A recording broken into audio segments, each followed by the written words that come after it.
I asked some of my members, I'm like, how come you guys don't try their software? Why aren't you switching over? And they said, this is not your company, Russell. This is us. We're funnel hackers. ClickFunnels is our tool. Like, this is who we are. One guy I remember told me, he's like, I look at the ad in my Facebook feed just long enough to laugh, and then I scroll on because I know that I'm a funnel hacker and I'm part of this movement.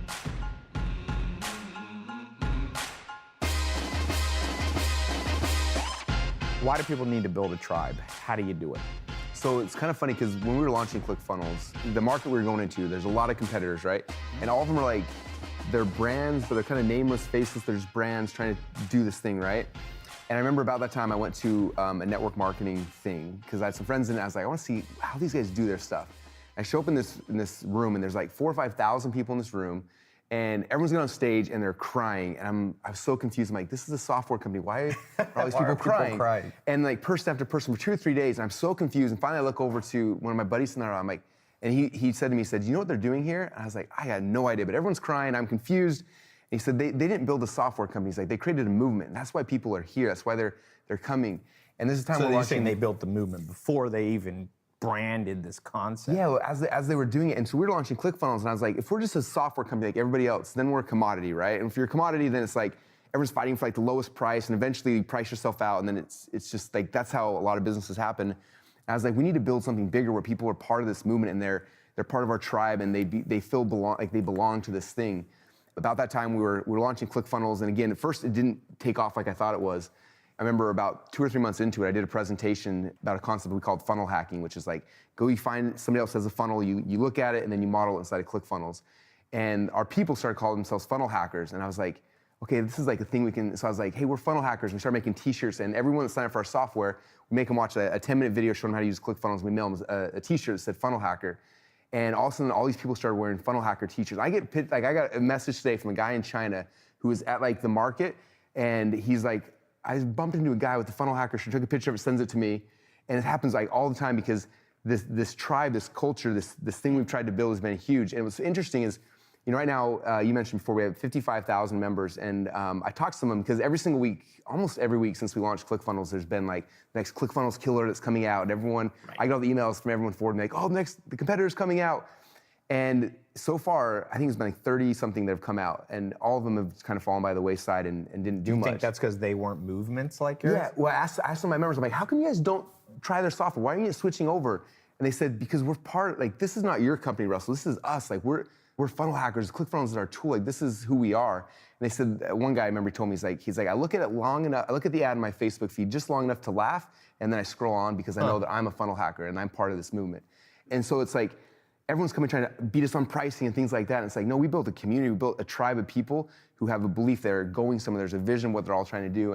And that has been so huge in propelling us to this growth. They also share, I mean, we get organically about 1,000 people a day that are signed up for ClickFunnels, and that's not coming from our paid ads. These are paid customers, by the way, 55,000 paid customers. And not the free ones like most software. Your free email list is probably, how big do you share? Over 1 million. Over 1 million. Yeah, and we've probably had about 500,000 or so that have actually created an account, but yeah, 55,000 that are actively paying to be members. And it costs between what? Between $100 and $300 a month. 100 and 300, and then you got some upgrades people can do. Yeah. So, it's interesting you're talking about this because I was just reading this. It's like, I like to read textbooks, even though I didn't go to college. This is how I do my version of college. So I was reading this book, Dr. David Buss's psychology book. He's actually coming here tomorrow. It's one of the most interesting guys in the world.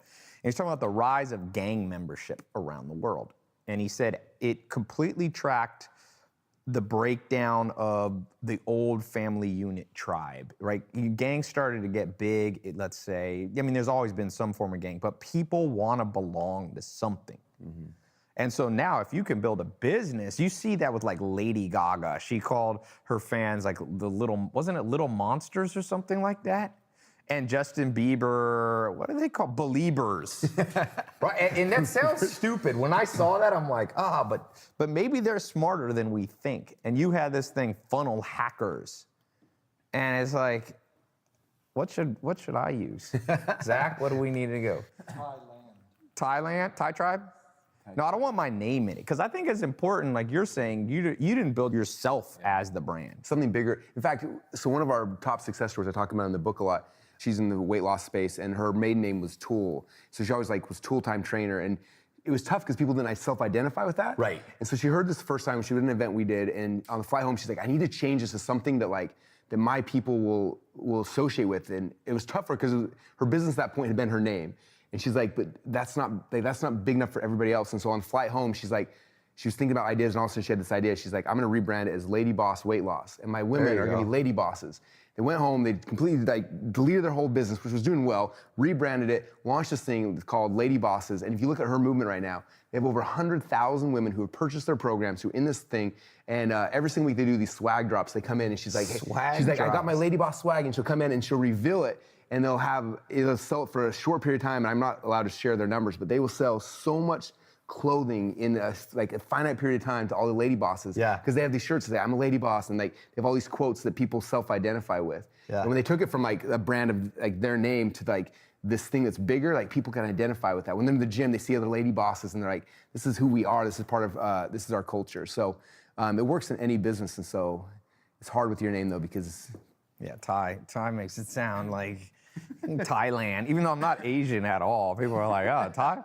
So tip number one for all of you, you can read his book, Expert Secrets. We'll put a link, tylopez.com/clickfunnels, and that will put a link to what Russell's doing. And I just want to reiterate, I've seen this over and over. Even what I do, people, I have Knowledge Society as one of the names of one of my companies.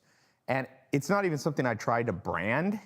And I see my employees latching onto that, because you can't latch onto being Ty Lopez. That's just one person. Nobody wants to be really in a cult per se, not normal people. But being attached to Knowledge Society is this higher purpose. And if you look at Maslow's hierarchy of needs, there's 5 levels of needs. Physiological is at the base foundation. And you have number 2, you have safety. And then number 3, you have love. And number 4, you have status and respect. But number 5 is actualization to a higher purpose. And that's where people find God, and they find Mahatma Gandhi and his movement to kind of gain independence for his country. Martin Luther King Jr., Abraham Lincoln. And so what you're doing is you're applying those same principles to a brand. Mm-hmm. And took you from 0 to $100 million a year. And think about the big brands, the ones that have done a really good job in the last generation have done that. You look at Apple, people. Biggest company in the world, Apple. People self-identify with that, right? Yeah. There's Apple users and there's everybody else. There's that thing. You look at shoes, you look at clothing line, look at the best brands have done that. For some reason, most businesses, we don't think about that, because oh, well, I sell this, or I'm a financial planner, I'm in real estate, or whatever. But it's those who start looking at the pattern. I'm a big pattern guy. You see a pattern, it's okay, now that I know the pattern, how can I amplify that? So we realize this is the pattern. And the book goes through how to create those movements. But you understand the pattern, and it's okay, how can I do this in my business? And when I became aware of it, then it's okay, now I know what it is. I can amplify this, and I know these are the pieces of how to make this movement happen, and what are all the elements of a good movement, and how to be the leader of that movement, and what are the things, when you understand it, you can amplify it. And most people never know. They're just, I sell this thing. This is my business. It's think about politics. Politics are huge for this. Once people identify with conservative, Republican, or liberal, Democrat, or whatever country you're in, people will hold on to it, even if it becomes apparent in that issue they're idiotic. But people, it's just like in a tribe. One thing that Zach, what were you telling me, Zach? Was it Larry David from Curb Your Enthusiasm would say, when a basketball player, or any sport, football, when they play for one team, you root for them. If they get traded to another team, who's your tribe, or not your tribe, I should say, you'll boo them. So Larry David from Curb Your Enthusiasm in Seinfeld said, he feels like we're just rooting for laundry. It's if you wear the Lakers laundry, I like it. People like Ronaldo when he plays this team, but if he plays here, and that's you need to apply that mass psychology to your own business.